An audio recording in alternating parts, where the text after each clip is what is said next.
Hey, DPC docs, listen up because the big, beautiful bill just passed, and we know you've got questions.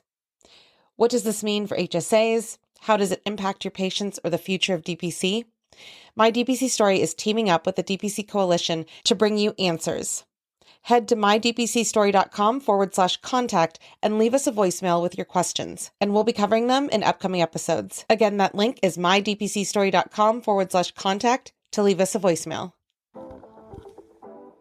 Elation Health wants to support all those looking to start their own DPC practice. For that, they created a checklist for how to launch your own practice.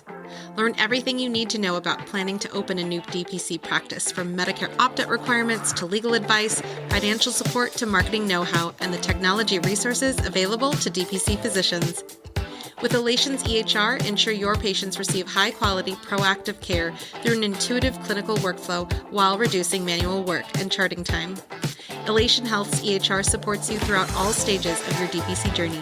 Visit elationhealth.com/mydpcstory to download today.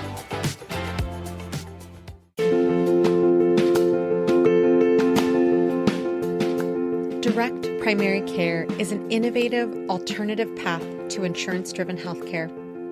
Typically, a patient pays their doctor a low monthly membership and, in return, builds a lasting relationship with their doctor and has their doctor available at their fingertips. Welcome to the My DPC Story podcast, where each week you will hear the ever-so-relatable stories shared by physicians who have chosen to practice medicine in their individual communities through the direct primary care model. I'm your host, Marielle Concepcion, family physician, DPC owner, and former fee-for-service doctor. I hope you enjoy today's episode and come away feeling inspired about the future of patient care, direct primary care.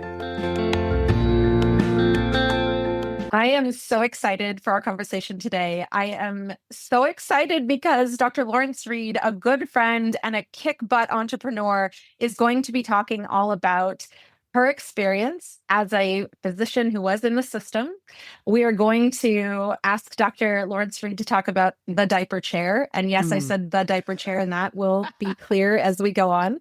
But Dr. Lawrence Reed has become a friend after randomly meeting her at the FlexMed Summit. She was a fellow speaker, and what she was talking about was physician side gigs. And for this topic especially, I have been wanting her to come onto the podcast and talk about her entire platform that is built around physician side gigs, because for almost a decade, she has left the system and gone into the side gigs that she's going to touch on in part today and more. So she is my go-to expert when it comes to physician side gigs, and I'm super excited to have her join us today. Thank you for having me. I kick butt back at you. I call you mother because, man, when I need a dose of passion and anger and motivation to change the system, you are who I go to. So thank you for having me. I love it. So we are recording in the same time zone. Dr. Lawrence Reed is down in San Diego, but she has been not only incorporating side gigs, but also traveling all over the world for the past 3 years. The number one question I ask her when we talk is, where are you physically today? So we're going to just zoom in though on that physician expertise. And again, I want to open with the diaper chair story. So definitely pause, go to the bathroom, do what you have to, because you might be peeing your pants after the ridiculousness of the diaper chair story. Sure. So my story starts off like so many of us. Did what we were supposed to do. Med school residency. I got my first real job. It was a full-time academic clinical job. It was in a pediatric emergency department. And within the first couple of years, I began to think, wow, this is not that great. I am not enjoying this. I'm working overnights and weekends and holidays, and I was making $125,000 a year and told that was my full-time salary, and that was the most I deserved doing what I did. It didn't feel right, but I didn't think I could leave. So one night I'm walking into my shift in the pediatric ER, and there's a small office in the back of the ER, like most ERs for physician charting, 2 desks, 2 chairs, 2 computers, a tiny little closet type space. And I walk in, and the armrest off of one of the chairs, the available chair, was broken off, and there were shards of metal sticking up. And there was a little Post-it note on the computer that said, admin is aware of the chair, working on it. So I thought, okay, someone is over at Office Max spending, I don't know, $80, $90 for a new office chair for us physicians to write our notes, because we all know how important physician charting is. So I do my shift. I write my notes with my arm pinned to my torso so I'm not impaled by the shards of metal sticking up from this broken chair. I finish my shift. I go home. I return the next day or the day after for my next shift, and I walk into the office, and instead of a new office chair, instead, the administration has wrapped diapers around the shards of metal on the physician charting chair. And I stood there, and I in that moment, I felt truly my value and my worth in that department. And that's why I started off saying it was overnights, it was weekends, it was holidays, it was a non-negotiable schedule and contract. And that diaper chair on top of almost 3 years of that kind of work environment really in that moment crystallized what I would and would not tolerate out of this career. And I'm a general pediatrician. I truly did not know any options. This is the end of 2016. There wasn't as much discussion about side gigs or alternate ways for physicians, non-traditional ways for physicians to practice. There really wasn't that much discussion happening at that point. And I did not know a single doctor doing anything but full-time clinical medicine. But at that moment, I knew I had to do something else, and I submitted my letter of resignation that night. I love it. And it totally resonates with the audience, especially because we're coming up days away from the National AAFP co-sponsored DPC Summit. And so I think that there's going to be a lot of chatter about not only this episode, but also I hope that it gives the audience members some information going into Summit when they're thinking about how am I going to finance my DPC journey. That could be somebody who's planning out of residency. That could be somebody who's open and is wanting a little bit more funding during the year. Fantastic. And I know that you were one of our most requested speakers to come back for our 2026 California DPC Summit, which is going to be next June. And already we have 6 people signed up for our limited tickets. So definitely go to calidpc.com because we have a limited number for that one. But going back into our talk today, you have condensed and I say condensed because it's like, that's saying it very lightly. You have condensed your almost decade of experience into a course, and you have that course put on doctoringdifferently.com. There will be a link so you can check that out in the show notes, but also the blog accompanying Dr. Lawrence Reed's podcast.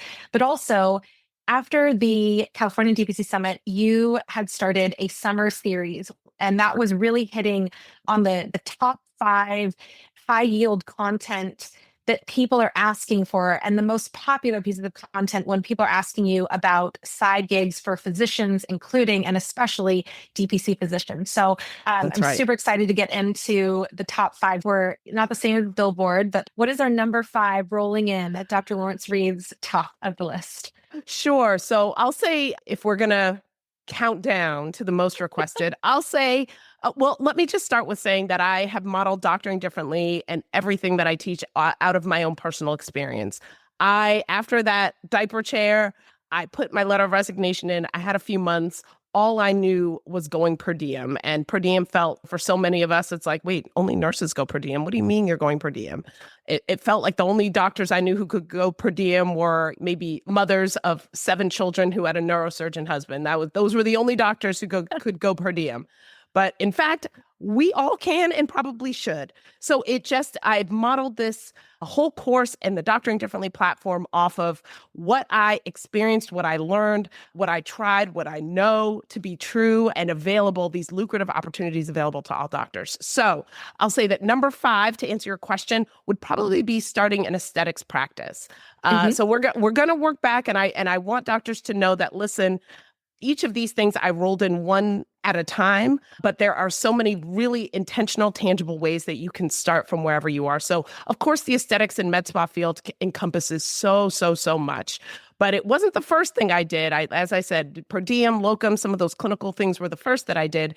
But I would say when I talk to people who are interested in a new venture, getting into either Botox or fillers or weight loss or hormones or anything in that space and medical directorship, kind of just getting really good mentorship. I think many of us have been perhaps approached by a nurse practitioner, PA, or nurse about this field, and serving and working as a medical director can sound incredibly intimidating. We think about the risk to our license, the liability, and those exist, but they're also very smart and potentially lucrative partnerships that can emerge from such relationships. So I talk about courses that any doctor can take to enter into the aesthetics field. When I was considering it after a few years post diaper chair, I initially thought, well, I'm a pediatrician. I can't be doing Botox or fillers. And it was a family friend. He was a surgeon. He'd opened up a med spa in the Midwest.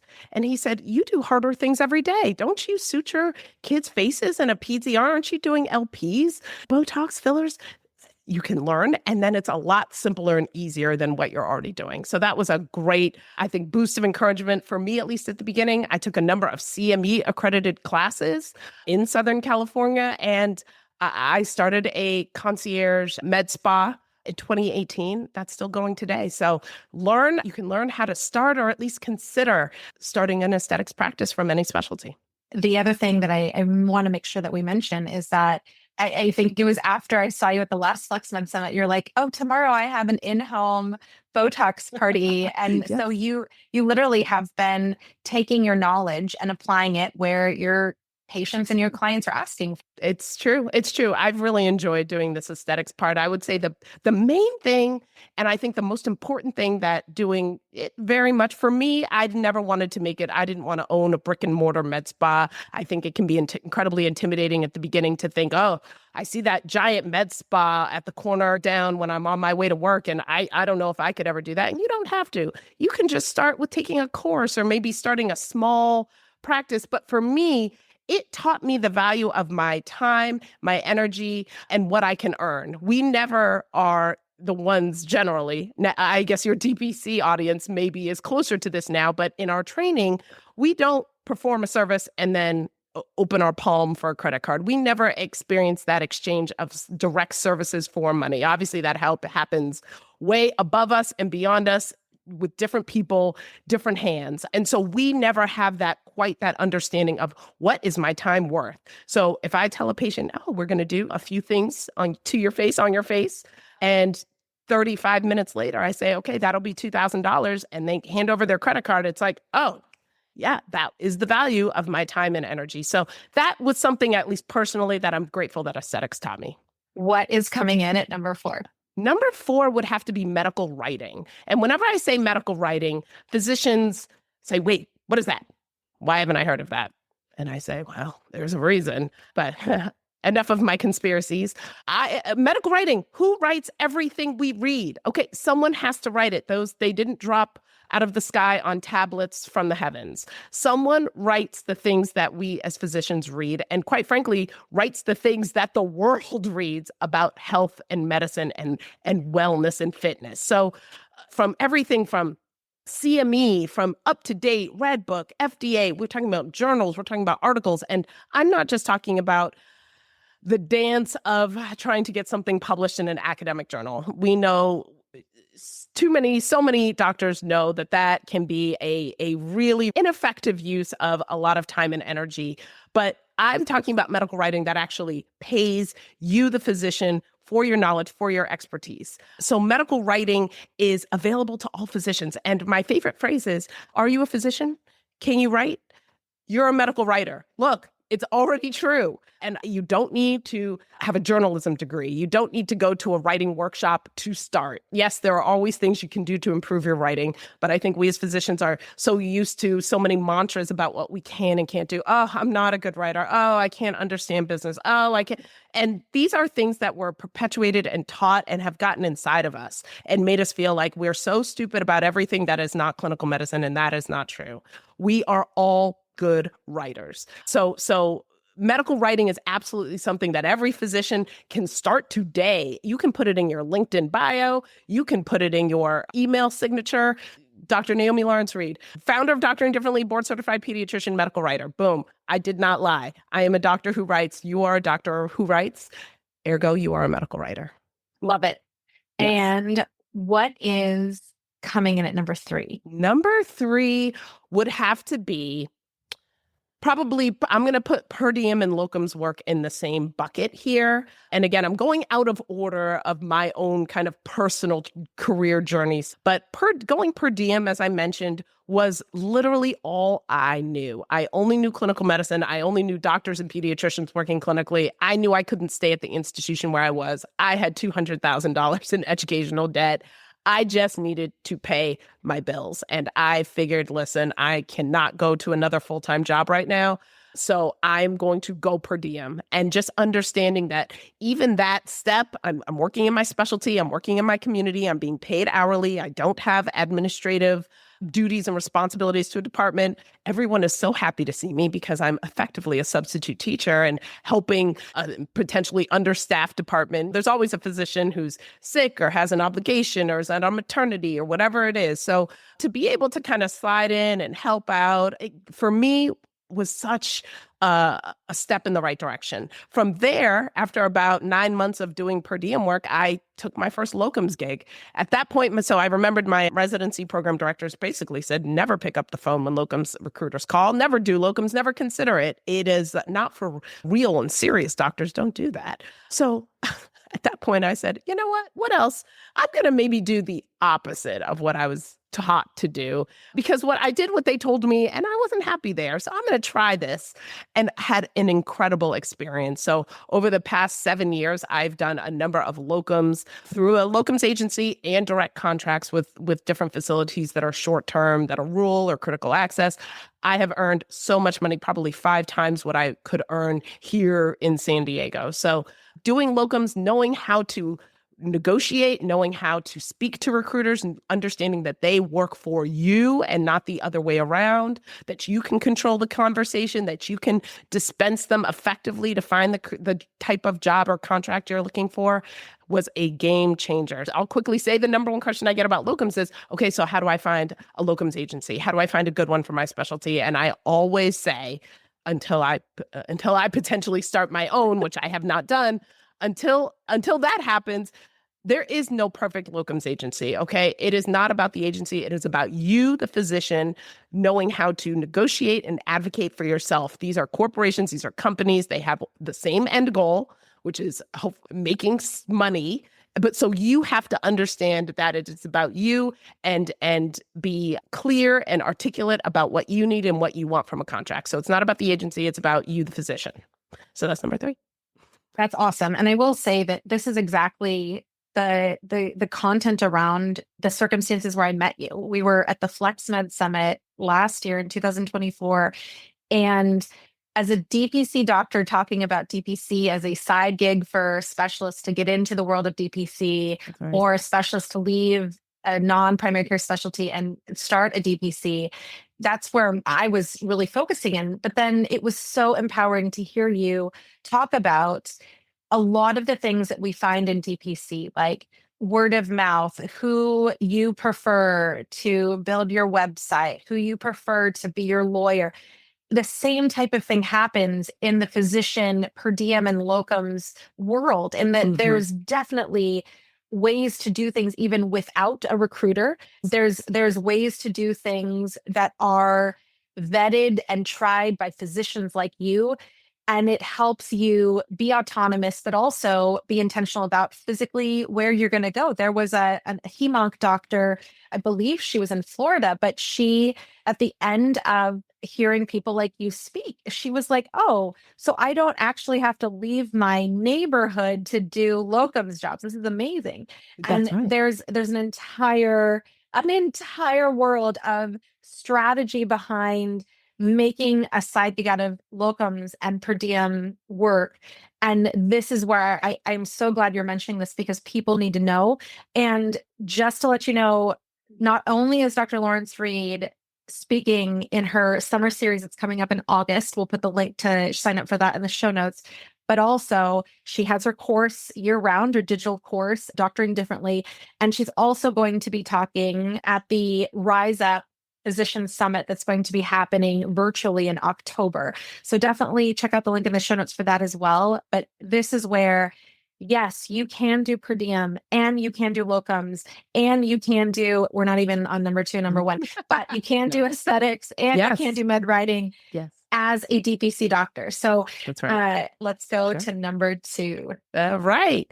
Number 2, I would say, is probably expert witness work or physician expert witness work. And I think that we all initially have a little chill goes through us when we think about expert witness work. We think that we'll end up in a courtroom that's full of dark wood and there's an angry lawyer wagging his finger in our face while we take the stand. And that is what we think it is. We also think that it's probably going to require throwing another doctor under the bus or having to judge or criticize another doctor or another physician's decision making. I'm here to tell you both of those things are actually relatively rare. I've been doing expert witness work for over 4 years now. I'd say less than 30% of the cases I've worked on have been around physician malpractice. I think that's a common misconception that is the only intersection between medicine and law is malpractice, when in fact there are so many civil cases happening every day, all the time, that involve injury or illness, but in no way are they criticizing a physician's care. An example I use is I've worked on a case where there were 2 families living next to each other, one family's dog, but the other family's child.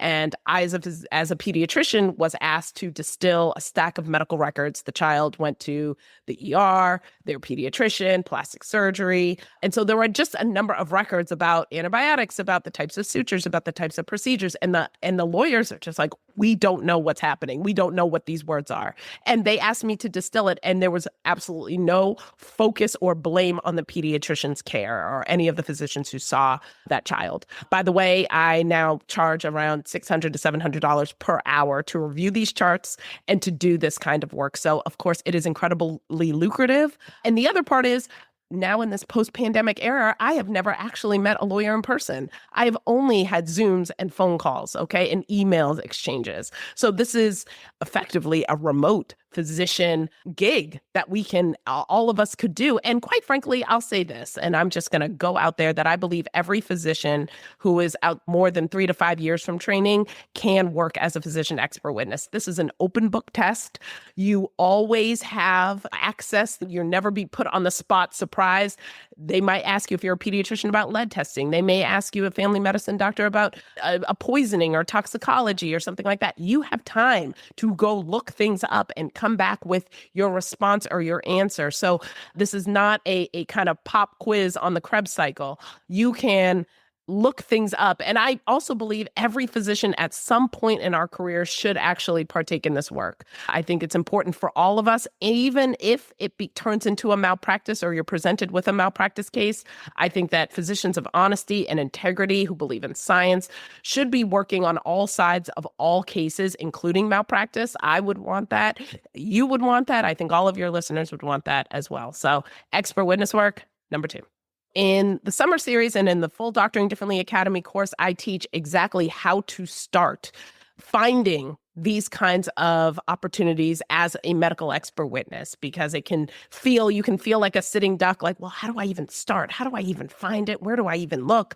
And I'll say, you can start. So I teach exactly how to start for any physician of any specialty. You don't have to necessarily stroll into a lawyer's office or have connections with the high-powered attorneys in the media or the news. There are so many cases happening in every community. As I said, I would say a minority of them are malpractice, but there are a number of cases of personal injury or sadly child abuse in my field as a pediatrician. There's a variety of opportunities, and there's such a need, such an ongoing continuous need for physicians of all specialties to, I think, enter this work, or at least have a good understanding of how they can. And I'll cover it in the Doctoring Differently Academy and in our summer series starting in August. Love it. And what is coming in at number 1? Number 1 is a personal favorite of mine, and that is veteran disability exams. And I know you didn't expect me to say that as a pediatrician, but it turns out, this one blew my mind.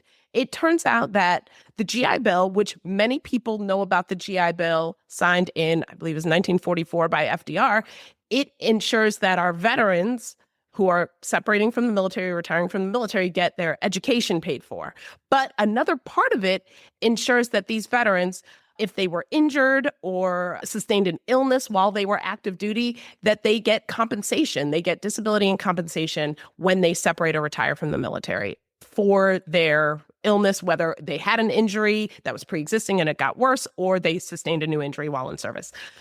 It turns out that they actually need and require, the federal government requires civilian physicians and practitioners to perform these exams. They cannot be performed by active duty physicians. So those physicians are busy treating actively sick and ill service members. So these disability and compensation exams are non-clinical, non-diagnostic, non-treatment. You're not ordering tests. You're not advising a veteran on what he or her, how they can treat their illness or their next testing or giving advice. You're not doing any of that. You are simply evaluating their claims. You are presented with their entire EMR from service, their records, and you're asked to fill a questionnaire out and do a very focused physical exam that generally is a range of motion testing of various joints. And you return all of that information to the VA. Physicians can earn up to $2,000 a day doing these exams in most cities, in most states in the US. And the best part is because this is federal work, if you are flexible with your travel, which I teach, we all need to be likely more flexible, at least, with how we think about our careers as physicians. But short-term travel is available. And because it's federal work, one active state medical license can translate to any of the 50 states, including Guam and Puerto Rico. So you can do those exams and say maybe go to another state for 3 or 5 days, do a slew of exams and come home. A few years ago, I went up to Washington for 2 weeks over the summer, did veteran disability exams. I don't have a Washington medical license. I only have a California medical license, but because it's federal work, I could do it anyway. I find it so fun. I love talking to veterans.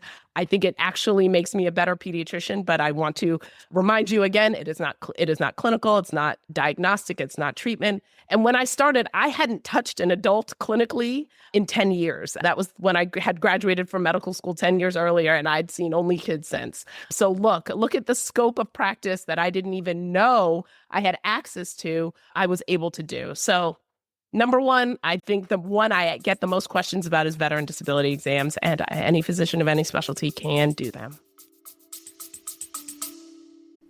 Stay with us. We'll be right back. What if your EMR actually worked the way you do? Introducing Hint Clinical, the electronic medical record intentionally designed for direct care clinicians.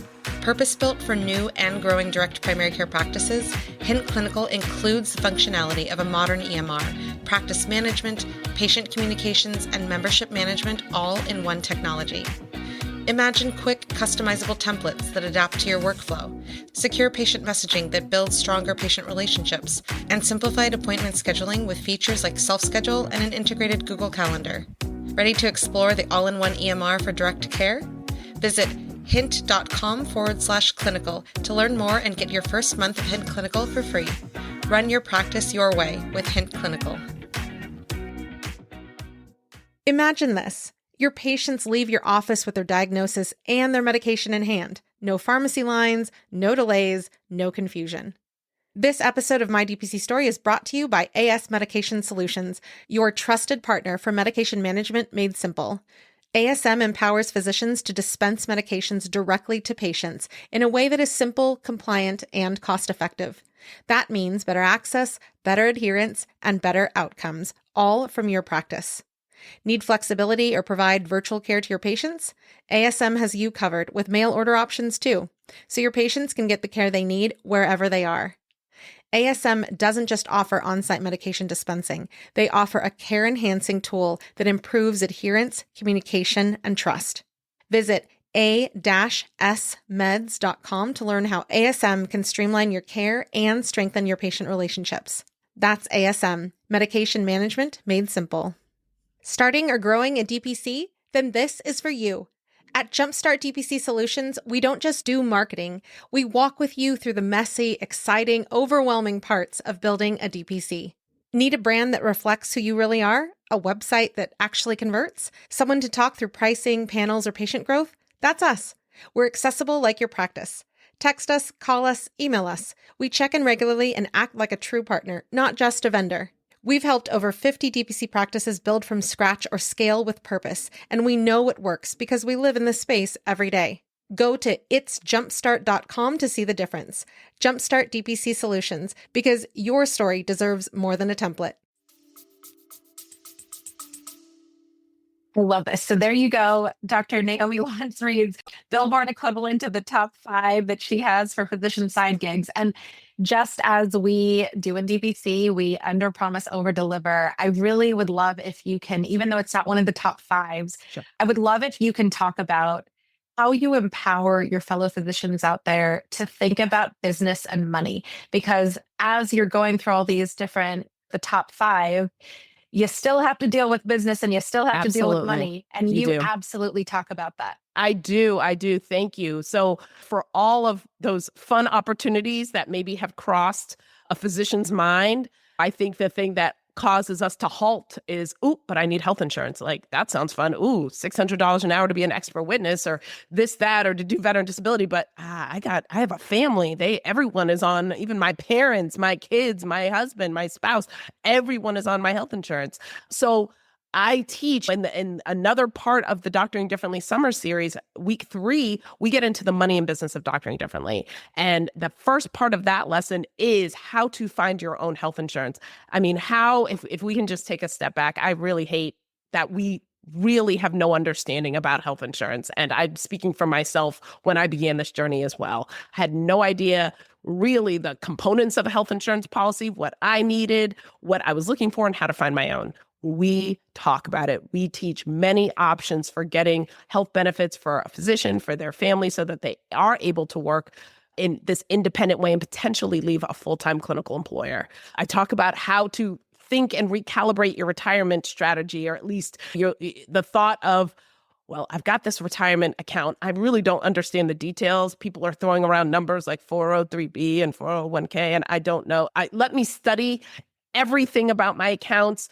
And then maybe when I fully understand it, maybe then I can make a career change. And that also, it was not what I could do. I knew that I had to really just kind of figure it out as I go. And I did. And by the way, I'm now able to contribute so much more and diversify all my investments and retirement accounts because I'm earning so much more in so many flexible and lucrative ways. So we talk about kind of how to think about potentially leaving a full-time job with its potential retirement perks, but also how to grow and think of your retirement strategy on your own. We also talk about malpractice, and we talk about covering your S Corp. Of course, malpractice is not covered in so many of our medical education. I once tweeted a few years ago, I had 10 weeks off at the end of medical school. So you just can't tell me that there's no time for a day, a couple of days to teach physicians about malpractice, even physicians who maybe stay fully employed at a large institution for their entire careers. I think it's a very malicious and egregious omission from our medical education, but we talk about it. For some of the things I do, some of them, not all of them, some you do need to get your own malpractice policy. We talk about how to get it. And finally, we talk about starting a physician S Corp or LLC, which is just a amazing tax mitigation strategy. Let me also just back up saying, I do not have an MBA. I never got one. I don't plan to get one. You do not need an MBA. You don't need a fellowship, another fellowship. You don't need a pile of cash. All of the things that I think we need in order to make a big change in our lives and our careers. You know, that more education is our currency, right? That's what we're taught. Oh, you don't like your job? Well, then you probably should go do a peds cardiology fellowship. I knew that wasn't the right answer for me, but I certainly see how that kind of thinking can creep into so many physicians' minds. So I want to tell you, we teach all of those things in the Doctoring Differently summer series and in the Doctoring Differently Academy, because you absolutely don't need to wait. You don't need an MBA. All you need is the belief that you deserve a happy, healthy, and respected life as a physician. And this is why Dr. Naomi Lawrence Reed is my go-to person when it comes to physician side gigs. I am so grateful for you coming onto the podcast and sharing your expertise, just the little scrape of the surface. So tell us now where people can find you, where they can sign up for the summer series, and where they can go for the academy. Sure. So everything is at doctoringdifferently.com. There's a banner at the top that says sign up for summer series right now. You can see our summer course syllabus, but in the website, you'll see links for the full academy, which again is a digital recorded course that has over 9 hours of content. Within the academy, we have weekly Q&As every month of the year with the whole community, with me. You bring your successes, you bring your rants, you bring your victories, you bring your learning, and we talk about it every single month. So that's within the academy. But here we're recording mid-July. I'm doing a series right now, a live series in July. It's going so well. These doctors are learning so much as I pulled this high yield content, the top 5. Oh, I love the term. I love that billboard. I'm feeling very like, thank you, diva. I should be floating in the sky on tour. Thank you so much. Anyway, I love that billboard reference. And that billboard is what we're doing in August. So if anything that I've talked about or mentioned has sparked an interest or a thought, hopefully a daydream, hopefully it's lit a match for you that you're like, oh, I have thought about that. And I don't know, this full-time physician, I don't know if I can do this thing forever, this full-time clinical.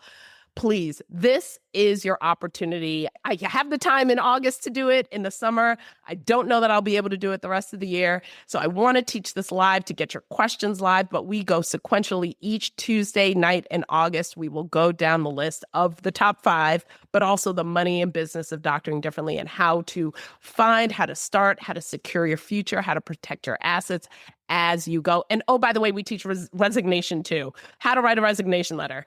The way I had to Google it after my diaper chair, we should know how to write resignation letters. So I'll show you mine. It's not great, but we learn from it and we write better resignation letters and we learn how to resign without burning bridges because that's ultimately what we want to do. We can maintain good relationships with our community, but we also deserve to explore new opportunities if that's what we want to do.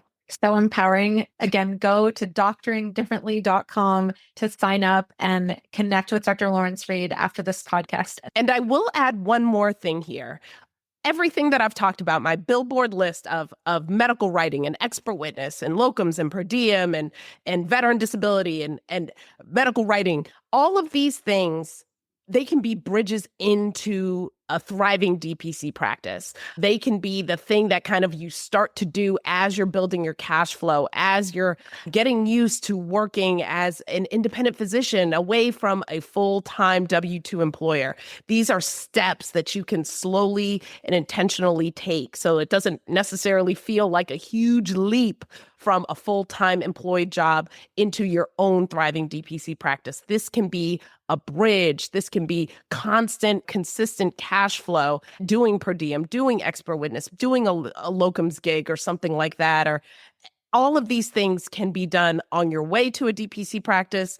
While you're doing it, quite frankly, I think every physician should be exploring some of these opportunities at some point in their career. By the way, you can pick them up and you can put them down. Nothing has to be happening all the time, go, go, go. I think as your interests change, as your personal needs change, as your needs with your family change, we can do new things and we can decide to put some things on hold and pick up something else. So just know that these are entirely flexible. They change with you. I think we're now in a time in history where these jobs need to fit into our lives and not the other way around. So just know you can do these as you start your practice, while you're in your practice. And let's be clear, these can all be done at the end, maybe near retirement. There's so many options for this remote, flexible, but intellectually fun and stimulating work for all doctors.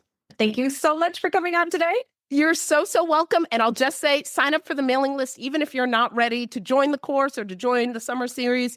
If you go to the website, a pop-up will come and you can get a full list of my guide to a number of the careers that I teach about, but that'll help you sign up for the list and just stay informed about future offerings, courses, free webinars over at Doctoring Differently. So thank you for having me.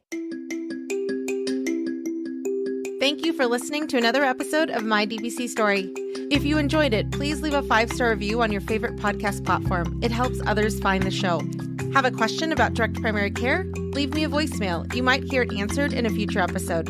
Follow us on socials at the handle @MyDPCStory and join DPC Didactics, our monthly deep dive into your questions and challenges. Links are at mydpcstory.com. For exclusive content you won't hear anywhere else, join our Patreon. Find the link in the show notes or search for My DPC Story on patreon.com. For DPC News on the Daily, check out dpcnews.com. Until next week, this is Marielle Conception.